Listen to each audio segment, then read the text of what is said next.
We have to do applications of Gauss law. Gauss ने अपने law को apply करते हुए बहुत सारे ज्योमेट्रिकली डिस्ट्रीब्यूटेड चार्जेस की वजह से electric field intensity find out करा। हमने 3 केसेस अपने 12th स्टैंडर्ड में अच्छे से पढ़ने हैं। फर्स्ट इज जब चार्ज एक स्फीयर के ऊपर यूनिफॉर्मली डिस्ट्रीब्यूटेड हो, जब चार्ज किसी लंबी सी लाइन पे यूनिफॉर्मली डिस्ट्रीब्यूटेड हो, एंड जब चार्ज किसी लंबी सी शीट पे यूनिफॉर्मली डिस्ट्रीब्यूटेड हो।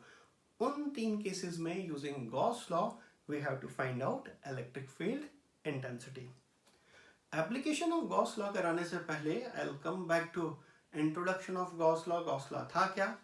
Now see, Gauss law stated that total number of field lines जो किसी भी सरफेस से बाहर आएंगी, अगर ये मेरे पास कोई सरफेस है, surface enclosing a charge q, तो इस सरफेस के थ्रू जो total number of field lines बाहर आएंगी, I am denoting that with 5. This total flux coming out will be equivalent to q enclosed divided by epsilon. These will be electric field lines coming out, and when I am talking about total flux coming out, I mean the count of electric field lines which is coming out, total number of lines जो इसके through बाहर आ रही हैं. This flux coming out will not depend upon इस surface का shape कैसा था, इस सरफेस का साइज कैसा था. ये सिर्फ डिपेंड करता है कि सरफेस के अंदर चार्ज कितना था. Mathematically we can represent Gauss law like this. Mathematically Gauss law can be represented like this. E dot ds का surface integral will be equivalent to q enclosed divided by epsilon. This phi represents flux coming out. E dot ds का surface integral. Now write this expression down. इसके बाद next 5 to 10 minutes तक आपको कुछ भी लिखने की जरूरत नहीं है.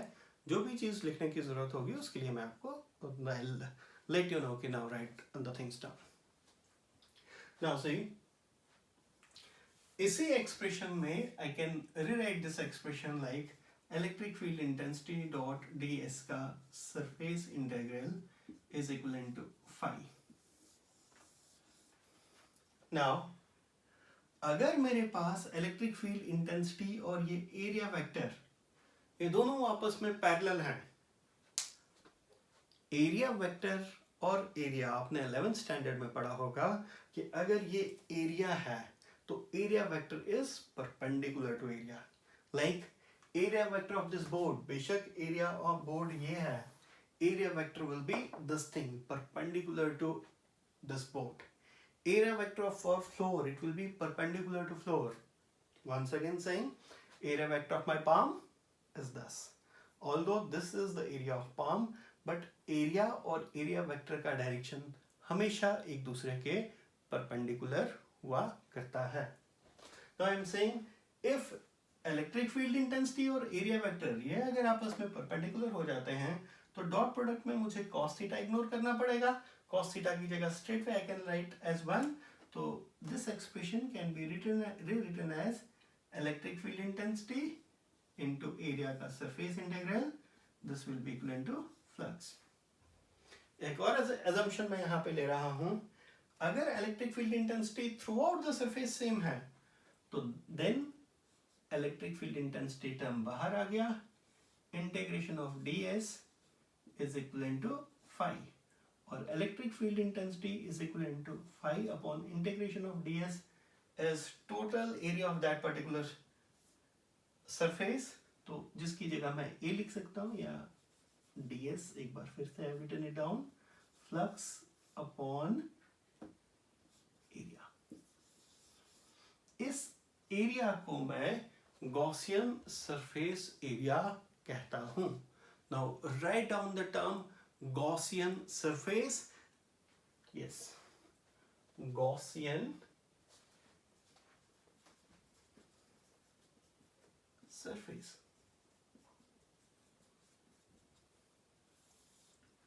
See, while applying Gauss law to find out electric field intensity, जिस भी सरफेस को आप यूज करते हो, you will call that surface as Gaussian surface. I am repeating it down. In order to find out electric field intensity, applying Gauss law, whichever the surface we use, we call that particular surface as Gaussian surface. Now there are some characteristics of Gaussian surface. Write those characteristics down. Characteristics of Gaussian surface. See, Gaussian surface का definition आपने देख लिया. Gauss law का use करते हुए जहां पे भी इलेक्ट्रिक फील्ड इंटेंसिटी आप फाइंड आउट करो, उस सरफेस को आप गॉसियन सरफेस कहोगे. और गॉसियन सरफेस का कैरेक्टरिस्टिक्स, इनको बहुत अच्छे से नोट डाउन करके रखोगे. फर्स्ट इज, गॉस लॉ का यूज करते हुए जब हम electric field intensity find out करेंगे, एग्जांपल इस चार्ज की वजह से यहाँ पे इस सरफेस के ऊपर मेरे पास चार्ज पड़ा है, इसकी वजह से मुझे electric field intensity find out करना है. तो ये पर्टिकुलर सरफेस मैं ले रहा हूँ. Although this surface is not Gaussian surface, लेकिन ये सरफेस गॉसियन सरफेस के फर्स्ट कैरेक्टरिस्टिक को फॉलो कर रही है कि सारा का सारा फ्लक्स जितना भी इस क्यू चार्ज की वजह से निकलना चाहिए, वो इस सरफेस के थ्रू ही निकलना चाहिए, किसी दूसरी सरफेस के थ्रू नहीं निकलना चाहिए. एग्जाम्पल, अगर ये मेरे पास एक स्फेयर है जिसपे यूनिफॉर्मली चार्ज डिस्ट्रीब्यूटेड है, तो इस स्फेयर के लिए ये वाली सरफेस जो दूसरा स्फेयर इसको कवर कर रहा है, तो this can act like a Gaussian surface. Gaussian surface का फर्स्ट कैरेक्टरिस्टिक ये फॉलो कर रहा है. So first characteristic is all flux should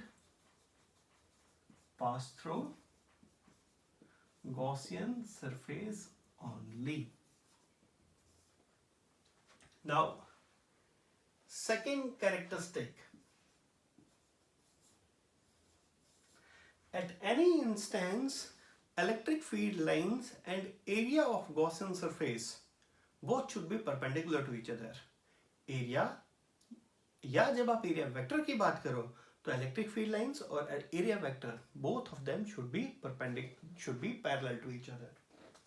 Example, यहाँ पे area vector of Gaussian surfaces directed in this way, तो इलेक्ट्रिक फील्ड लाइंस का direction भी ऐसा ही होना चाहिए. आई एम रिपीटिंग. लेट्स सपोज अगर मेरे पास कोई सरफेस ऐसे है और इलेक्ट्रिक फील्ड लाइंस इस तरीके से हैं, तो यहाँ पे ये एरिया और इलेक्ट्रिक फील्ड लाइंस आपस में परपेंडिकुलर नहीं है. अगर ये परपेंडिकुलर नहीं है, तो यहाँ ये सरफेस, इस सरफेस को हम गॉसियन सरफेस नहीं कहेंगे. तो right down second characteristic of Gaussian surface. Second characteristic is electric field lines and area, this should be perpendicular. या electric field lines and area vector, these should be parallel to each other.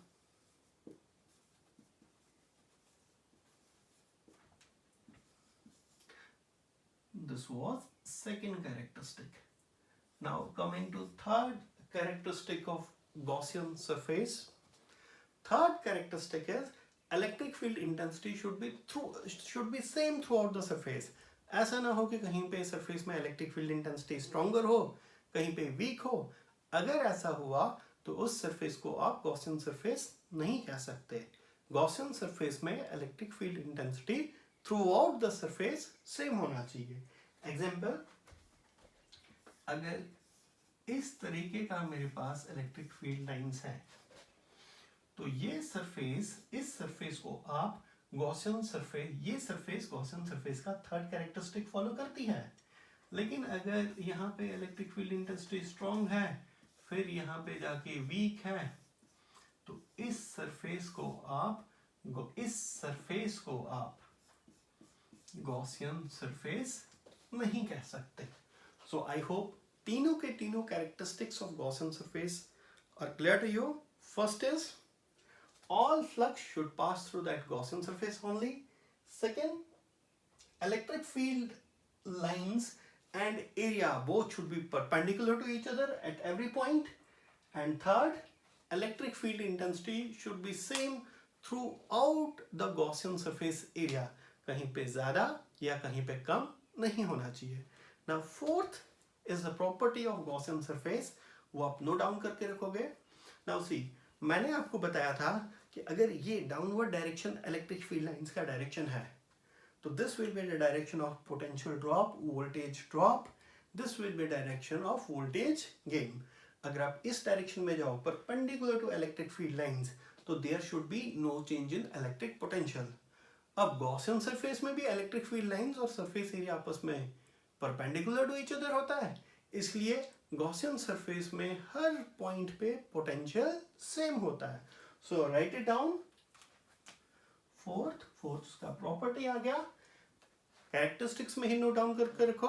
Nobody is going to ask you these things separately, but किसी ना किसी form में आपसे ये characteristics use हो जाते हैं किसी क्वेश्चन में, किसी बोर्ड के एग्जाम में किसी जगह पे ये कैरेक्टरिस्टिक्स यूज हो जाते हैं. Right this characteristics down. तो सो फोर्थ कैरेक्टरिस्टिक बोल दो या प्रॉपर्टी बोल दो. दिस इज इलेक्ट्रिक पोटेंशियल और voltage throughout the Gaussian surface always remains same. Now I hope ये सारी चीजें आपके लिए क्लियर हैं. अब हम चलते हैं एप्लीकेशन ऑफ गॉस लॉ.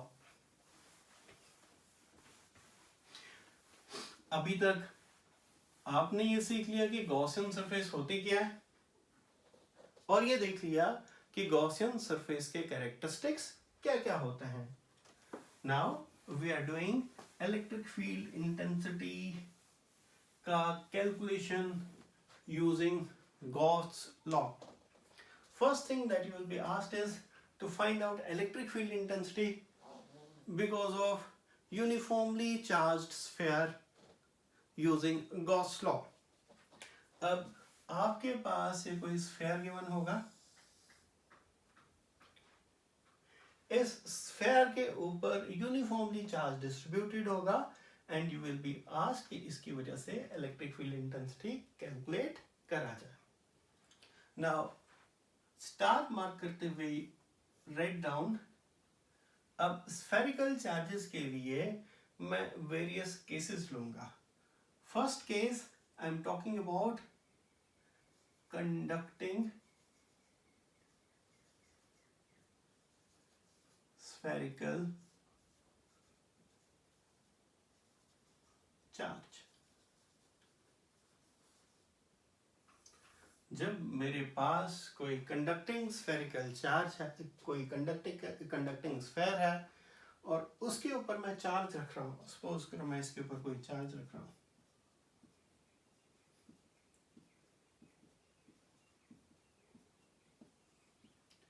जब भी किसी कंडक्टिंग मटेरियल के ऊपर आप चार्ज रखते हो तो वो सारा का सारा चार्ज अपने आप उसकी सरफेस पे आ जाता है. तो अगर ये मेरे पास कोई कंडक्टिंग स्फीयर है तो इसके अंदर कोई भी चार्ज नहीं रहेगा, सारा का सारा चार्ज अपने आप इसकी सरफेस पे आ जाएगा. नाउ अगर इसकी वजह से मुझे electric field intensity find out करना है इस कंडक्टिंग स्फीयर की वजह से, तो अपने पास में एक ग्राफ नोटेड डाउन रखोगे. This is electric field intensity का value and this is distance from center of sphere. This is value of electric field intensity and this is distance from center of sphere. Now see, अगर मैं आपसे पूछूं एक imaginary सा surface यहाँ पे लेते हुए इस सरफेस के थ्रू कितना फ्लक्स पास करेगा, तो इनसे सर इसके थ्रू कोई भी फ्लक्स पास नहीं करेगा क्योंकि इसके अंदर कोई चार्ज रिजाइड ही नहीं करता है. अगर फ्लक्स इस सरफेस के थ्रू पास नहीं कर रहा है तो दैट मीन्स इसके ऊपर कोई इलेक्ट्रिक फील्ड लाइंस एग्जिस्ट भी नहीं करेंगी. और ऐसा केस सेंटर से लेके रेडियस तक होगा। तो यू विल से सेंटर से लेके इस स्फीयर के रेडियस तक कोई भी इलेक्ट्रिक फील्ड लाइंस एग्जिस्ट नहीं करेंगी। इलेक्ट्रिक फील्ड का वैल्यू हमेशा 0 रहेगा till radius of sphere.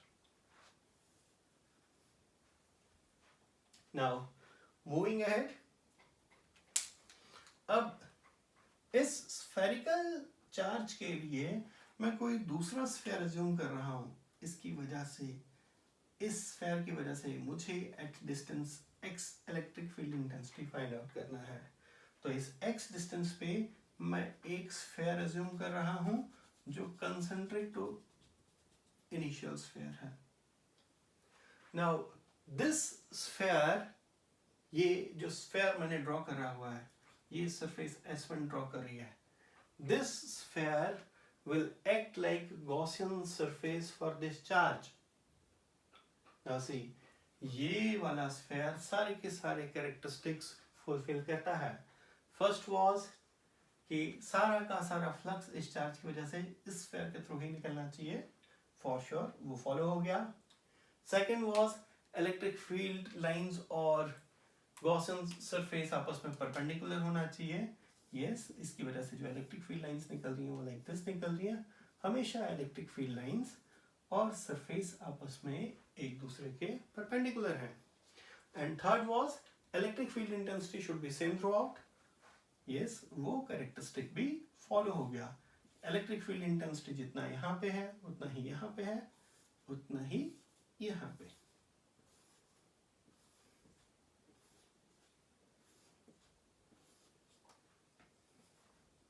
So,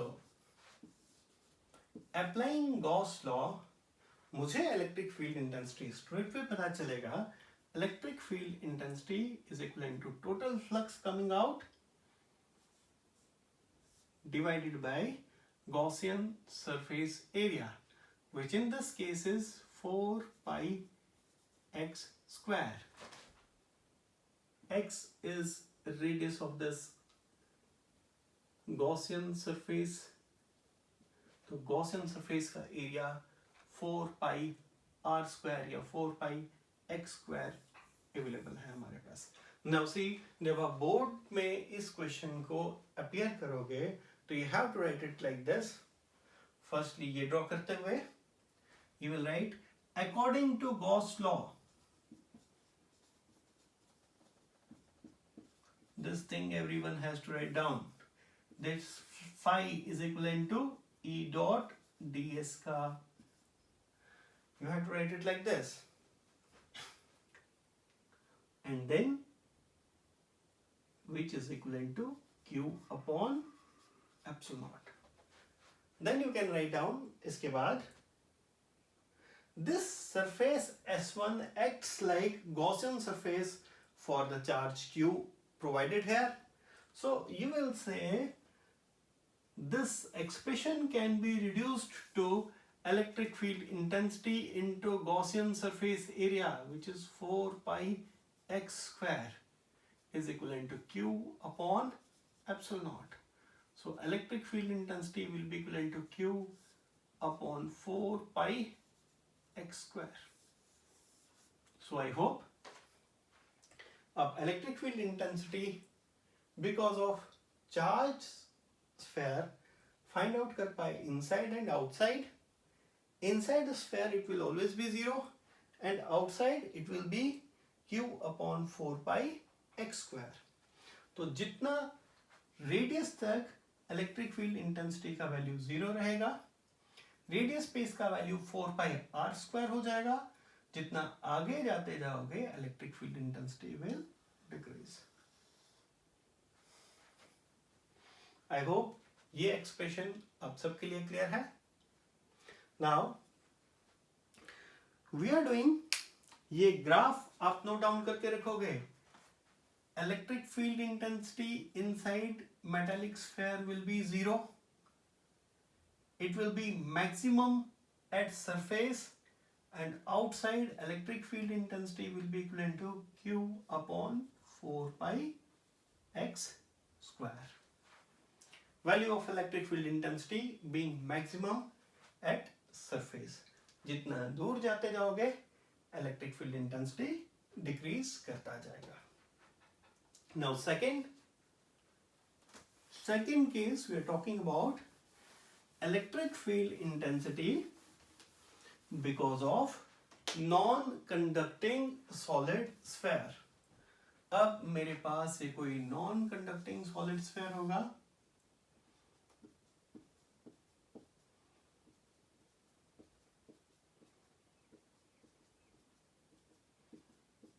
which is uniformly charged। Charge इसमें यूनिफॉर्मली डिस्ट्रीब्यूटेड है, ऐसा नहीं है कि कहीं पे चार्ज ज्यादा या कहीं पे चार्ज कम है।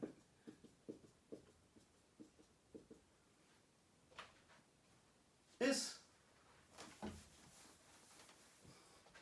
Second case is electric field intensity because of uniformly charged non-conducting solid sphere। इस चीज के लिए ग्राफ पहले नोट डाउन करके रखना।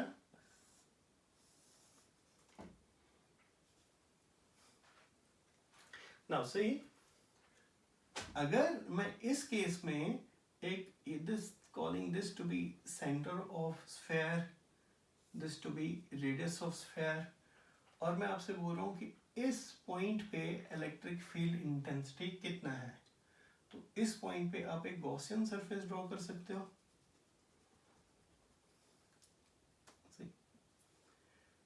इस पॉइंट पे जो भी नाउ इस स्फेयर S1 के थ्रू जो भी फ्लक्स पास हो रहा है वो इसके इनसाइड रहे हुए चार्ज की वजह से हो रहा है, बाहर वाले चार्ज की वजह से नहीं हो रहा। तो जितना मैं बाहर जाता जाऊंगा उतना ही flux through the surface increase होता जाएगा, जितना ही मैं अंदर जाऊंगा flux through the surfaces decrease होता जाएगा, क्योंकि उनके अंदर रहने वाला चार्ज डिक्रीज होता जाएगा। अभी मैं स्ट्रेट वे आपको एक्सप्रेशन बता रहा हूं कि फ्लक्स कितना होगा, लेटर ऑन जब भी हम न्यूमेरिकल्स करेंगे उस केस में मैं इस केस को definitely as a numerical treat करते हुए सेपरेट आपको बता देता हूं। फॉर द टाइम बिंग आप इतना याद रखो कि सरफेस के बाहर इलेक्ट्रिक फील्ड, इलेक्ट्रिक फ्लक्स जब भी मुझे कैलकुलेट करना हो तो सारा का सारा फ्लक्स अगर मैं इस फर्स्ट गॉसियन सरफेस के थ्रू कैलकुलेट कर रहा हूं, सेकंड के थ्रू कर रहा हूं या थर्ड के थ्रू कर रहा हूं, तो flux passing through S1, S2, S3 this always will be same, क्योंकि चार्ज इनसाइड S1, S2 और S3 के लिए सेम है। लेकिन जितना सरफेस एरिया बढ़ता जाएगा उतना ही फ्लक्स का डेंसिटी भी डिक्रीज होता जाएगा और इलेक्ट्रिक फील्ड इंटेंसिटी बाहर डिक्रीज होता जाएगा। तो लाइक कंडक्टिंग स्फेयर बाहर इलेक्ट्रिक फील्ड इंटेंसिटी डिक्रीज होता जाएगा। सो E आउटसाइड विल डिक्रीज और inside the sphere electric field intensity uniformly increase करता जाएगा। जितना आप सेंटर से बाहर की ओर जाओ electric field intensity uniformly increase करेगा, and we can represent it like this। This is radius, this is outside, and this is inside the sphere। Electric field intensity will be maximum at surface of the sphere। जितना बाहर जाओगे electric field intensity decrease करेगा, जितना अंदर जाओगे electric field intensity decrease करेगा। For outside it is 1/4 pi epsilon not into Q divided by x square।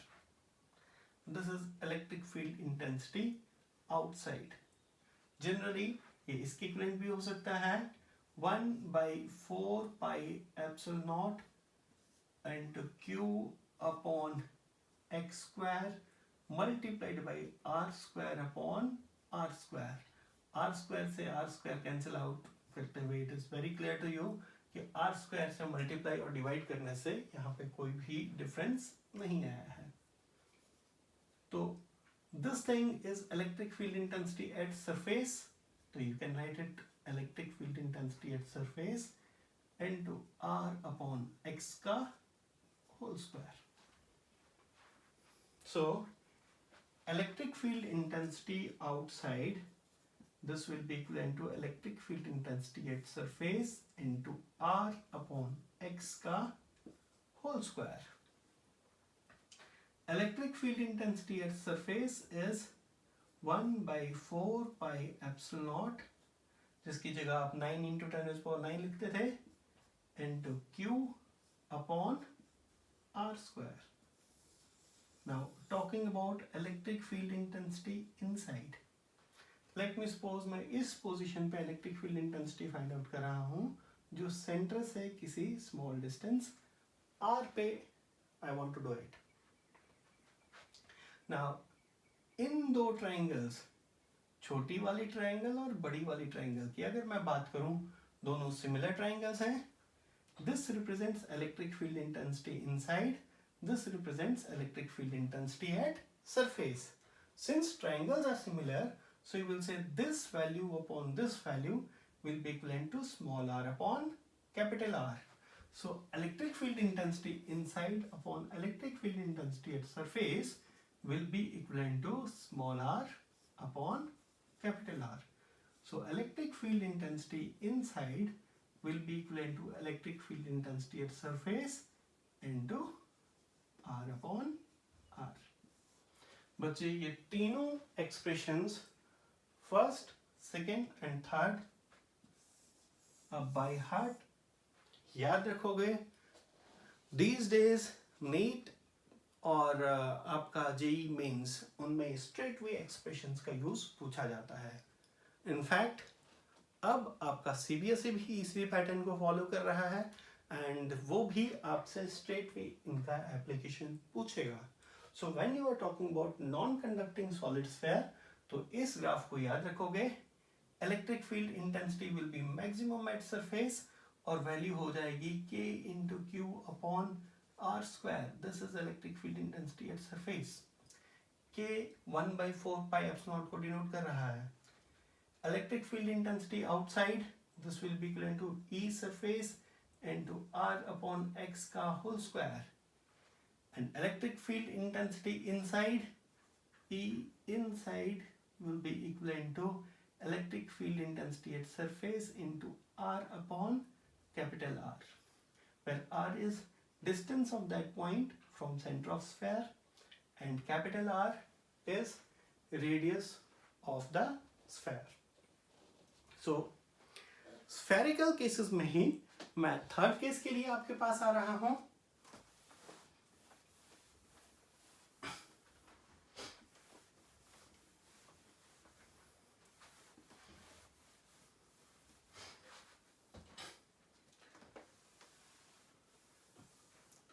Let me suppose I got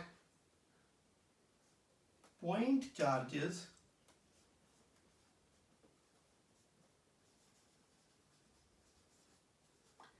placed inside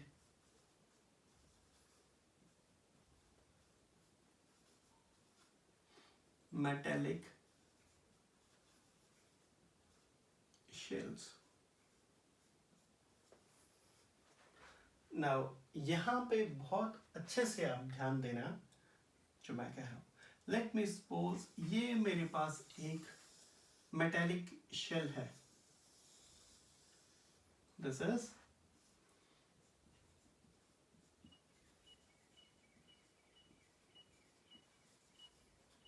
और इस शेल के ऊपर मैंने कोई चार्ज कैपिटल Q प्रोवाइड करा है. तो जितना भी चार्ज आप इस मेटालिक शेल के ऊपर रखोगे वो चार्ज इसकी अंदर वाली सरफेस पे नहीं रहेगा.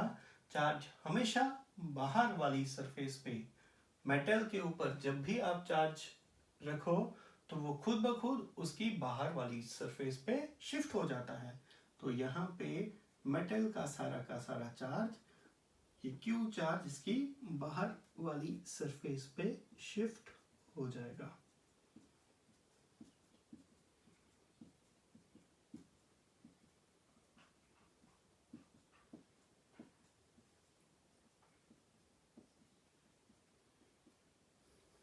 अब अगर इस स्फेयर के सेंटर में आप कोई दूसरा चार्ज स्मॉल क्यू प्लेस करते हो, तो सी इस केस में क्या होगा? स्मॉल क्यू चार्ज की वजह से यहां से इलेक्ट्रिक फील्ड लाइंस निकलेंगी, यहां से यहां तक क्योंकि फ्री स्पेस है तो इलेक्ट्रिक फील्ड लाइंस फ्रीली निकल सकती हैं। अब इस सरफेस से हमारा मेटल स्टार्ट होता है। लेट मी सपोज मैं इस इंटरनल रेडियस को R1 और इस एक्सटर्नल रेडियस ऑफ स्फीयर को R2 कह रहा हूं।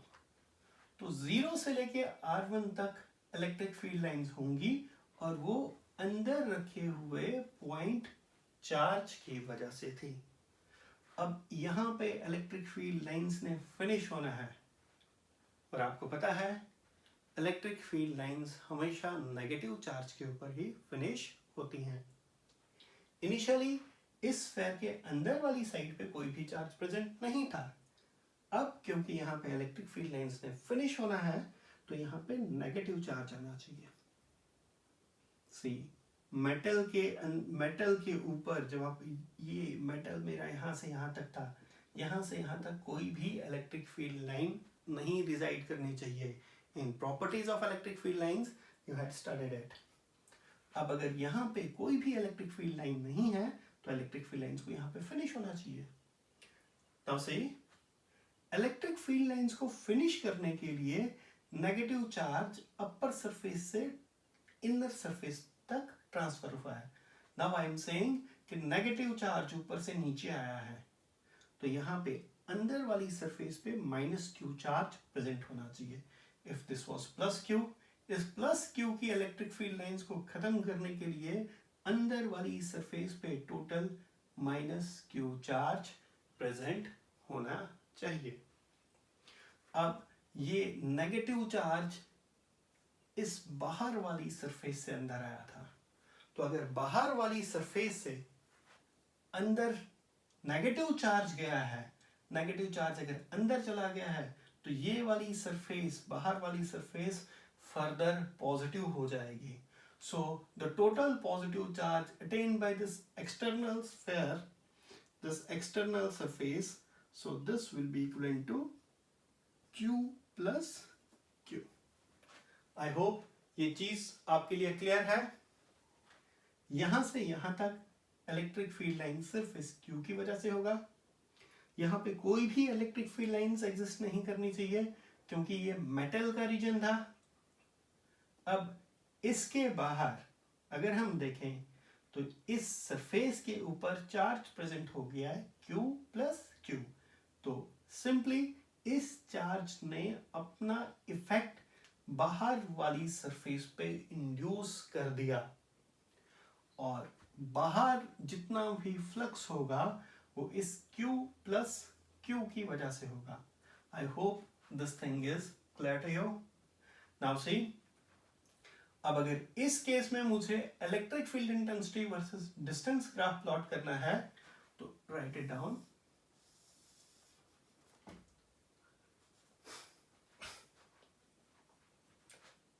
दिस इस पोजीशन से लेके यहां तक इनर रेडियस तक, 0 से लेके इस इनर रेडियस R1 तक electric field intensity because of point charge था और पॉइंट चार्ज की वजह से आपको पता है इलेक्ट्रिक फील्ड इंटेंसिटी kq/x² होता है, kq/r²। तो ये ग्राफ मेरे पास 1/r² का ग्राफ इस तरीके का बनता है। अब R1 से लेके R2 तक, R1 से लेके R2 तक there are no electric field lines क्योंकि R1 से लेके R2 तक मेटल है। अब R2 के बाहर अगर हम बात करें, यहाँ पे वंस अगेन आप इसको कंसिडर कर सकते हो कि ये आपके पास एक कंडक्टिंग शेल था, कंडक्टिंग मेटल था, इसके बाहर इसकी वजह से इसके अंदर कोई इलेक्ट्रिक फील्ड लाइन नहीं रहेगा, सो इसका effect inside we are not looking into. बाहर का इसका इफेक्ट के क्यू बाई एक्स स्क्वायर हो जाएगा, जबकि क्यू की जगह आप Q1 प्लस स्मॉल क्यू लोगे। सो इलेक्ट्रिक फील्ड इंटेंसिटी इसके बाहर K इंटू क्यू की जगह Q plus Q divided by x square, where K is 1 by 4 pi epsilon naught. यहाँ पे electric field intensity 0 because it was metal, और 0 से लेके R1 तक K into q divided by x square, where x is distance from centre. I hope ये चीज आपके लिए क्लियर है। ये अपने सामने ड्रॉ करके रखोगे, ग्राफ नोट डाउन करके रखोगे, इस तरीके के क्वेश्चंस जनरली आपका एनटीए पूछना स्टार्ट हो गया है, और इनफैक्ट आपके सीबीएसई में भी अब इस तरीके के क्वेश्चंस आते हैं। ऑल्दो इसका एक्सप्लेनेशन लिखने की जरूरत नहीं है, बट इसको बहुत अच्छे से समझ के यू रिमेंबर इट। अब यहीं पे अगर मैं आपसे पूछूं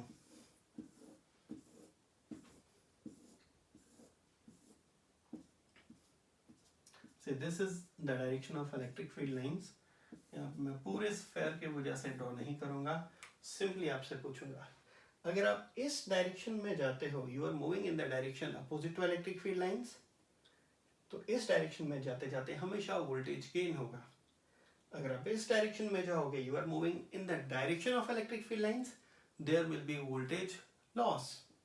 जब आप यहां से लेके यहां तक जा रहे हो, you are neither moving in the direction of electric field lines nor opposite to them, so यहाँ से यहाँ तक जाते जाते कोई भी वोल्टेज चेंज नहीं होगा। जब यहाँ से फर्दर इनसाइड जाओगे तो वोल्टेज इंक्रीज होगा। So I hope this thing is clear to you.